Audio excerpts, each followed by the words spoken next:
Hello, and if, like me, you're finding it a bit hard to get into the spirit this year, let's, in the immortal words of Tom Lehrer, drag out the Dickens, shall we? Now, those of you who know me know that I'm a little bit obsessed with the story A Christmas Carol by Charles Dickens. It's one of my favourites. I, many years ago now, recorded a full-length, unabridged audiobook of it, which is free to download at my Bandcamp site. 2 years ago, I did it as a one-man show at a venue called The Space in the Isle of Dogs. And I reread it every year, and I've seen, I have no idea how many different adaptations of it. I don't know if it is the single most frequently filmed story ever written, but I wouldn't be surprised if it were. Some of them I like more than others, some of them I love, some of them really not that keen on. So I thought, while I'm here, let's talk about my favourite versions of A Christmas Carol. So here are my top 5 Christmas Carol adaptations. Number 5, Scrooge, starring Albert Finney from 1970. I'm including this primarily for sentimental reasons, because I think this was probably the first version of A Christmas Carol I ever saw. I have memories of seeing this on TV in at least the mid, possibly even the early 70s, maybe not even that long after it came out. And this is, I think, the source of a lot of my earliest memories of the story. I was particularly surprised when I got round to reading the book in my teens, I think, to discover that Scrooge does not in fact rock up at the Cratchits on Christmas Day, like he does in this version and indeed a couple of the subsequent versions. He just anonymously sends them the turkey and then pulls the old switcheroo on Bob in the office on Boxing Day morning. While I do have a lot of fond memories of this movie, there are things about it I don't particularly care for. Albert Finney goes way over the top as Scrooge, as, let's face it, he was wont to do from time to time. Now, his Scrooge, for all that he is an absolute snarling grotesque, does kind of fit in this sort of heightened environment of this, because this is a musical, by the way. It's the first all singing, all dancing version of Christmas Carol. There's been a couple in the meantime. And I guess within that kind of heightened reality of a musical, this sort of particularly grotesque Scrooge works quite well. But I tend to like my Scrooges to be dialed down a bit. Although, interestingly, Finney himself was only, I think, in his late 30s when he did this. So he's very heavily made up as old Scrooge, which means that I think almost uniquely when they go back to the flashback sequences and we see young romantic Scrooge, it's Albert Finney again. I think he's the only guy to play old and young Scrooge. Number 4, A Christmas Carol 1999, starring Patrick Stewart.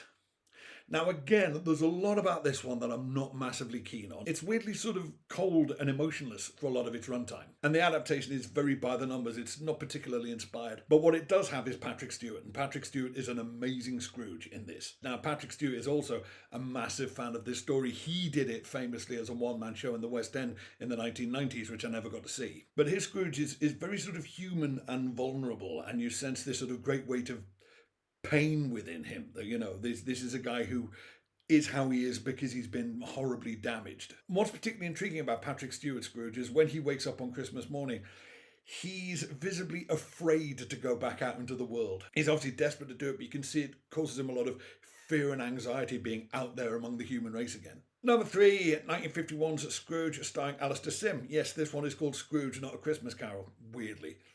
This was, I suppose, the first definitive version of it. For many people, it is still the definitive version of it, although for the last 30 years or so, it's been kind of supplanted, of which more in due course. And for a lot of people, Alistair Sim will always be the defining Scrooge. Now, Sim is great, and that's why this ranks as highly as it does for me. And in particular, Sim's happy Scrooge in the final act, I think, is the best happy Scrooge ever, because he has this line which almost looks improvised. Right at the end, he just giggles happily to himself and then looks angry and says, "I don't deserve to be this happy," and then giggles again and says, "I can't help it though." And that's a great idea, that somebody who's been seized by a kind of an external happiness that he can't control. Where this movie does go wrong is it extends the story completely unnecessarily. Most versions of A Christmas Carol dump minor chunks of the narrative for the sake of running time. This is the only one which adds a whole new plot which isn't in the book, doesn't have anything to do with the book, and doesn't actually advance the story in any way. During the Ghost of Christmas Past bit, we see a whole sequence in which a young Scrooge, played by George Cole, gets together with a young Marley, played by Patrick Macnee at the Avengers, and we see how they advance in business by screwing over their old employer. And yeah, it's an interesting bit of backstory, but it doesn't add anything to the story.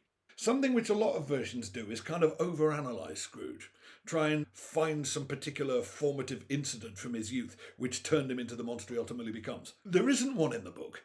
In the book, you just get the impression that he had a miserable, lonely childhood and then got a bit too desperate to get rich to the point where he kind of forgot about everything else. But there's no kind of defining trauma. There's a version which didn't make my list from 2004 starring Kelsey Grammer, in which his earliest childhood memory is of his father being carted off to debtor's prison, as Dickens' own father indeed was. And this, then, we are given to understand, makes him incredibly paranoid about losing money. But there's nothing that specific happens to Scrooge in the book. He just gets a bit too obsessed with money, to the point where it becomes the only thing in his life. Number 2, A Muppet Christmas Carol from 1992, starring Michael Caine. I know. How could this not be my number 1?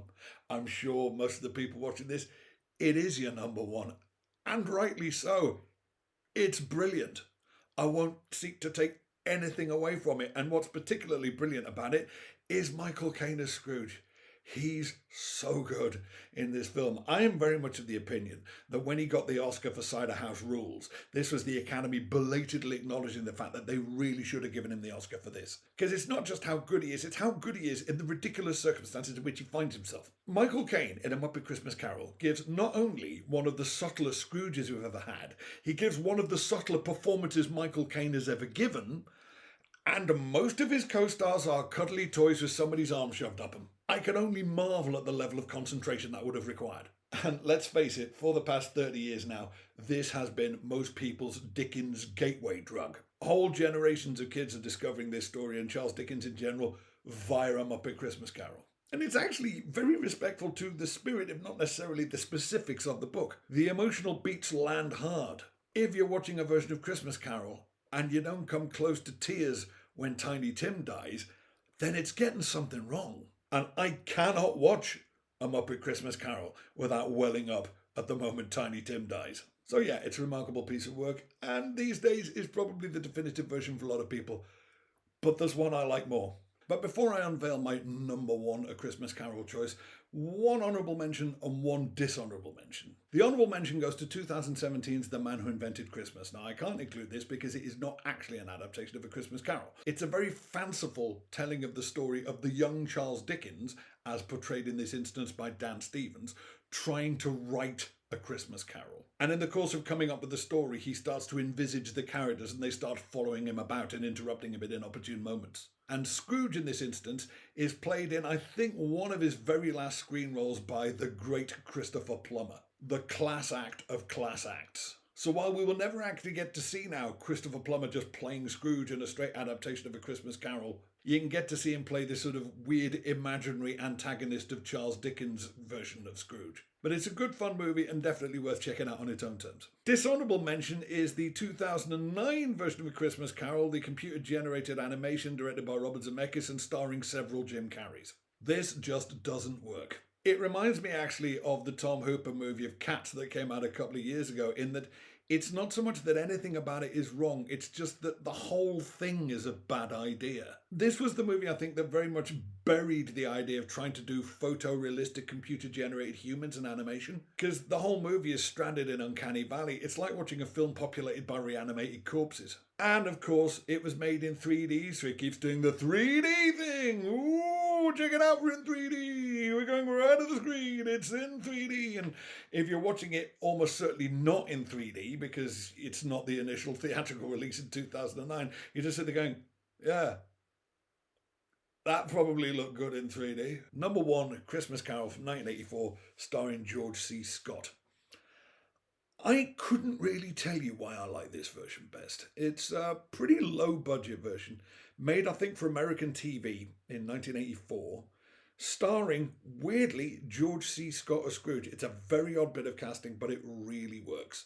Because, like Stewart, George C. Scott dials it all the way down. He plays a very, very human Scrooge. But if anything, it's even simpler because you don't sense any kind of great trauma in his past.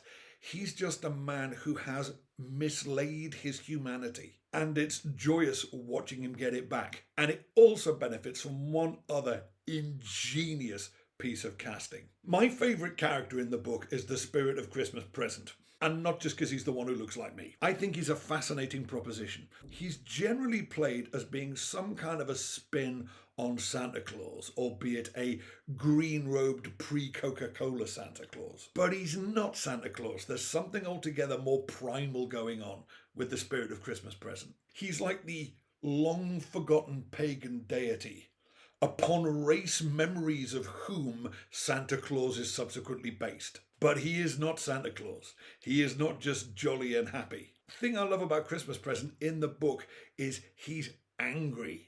He's like this vengeful Santa Claus. He's the only character in the whole book who really gets angry with Scrooge and looks him right in the eye and calls him out on his bullshit. And in the 1984 version, he's played by Edward Woodward, which is insanely good casting. Because Edward Woodward isn't who you think of when you think big, bearded and jolly, is he? But in this, he manages to be both big, bearded and jolly and steely and frightening. Because one thing Edward Woodward was always really good at was righteous fury. And he lays it on in spades. It's the most fascinating characterization. It's Father Christmas, but it's the equalizer, but it's Father Christmas. And he lifts this thing to a whole new level. So if only because of the presence of Edward Woodward, this is my favourite version of A Christmas Carol.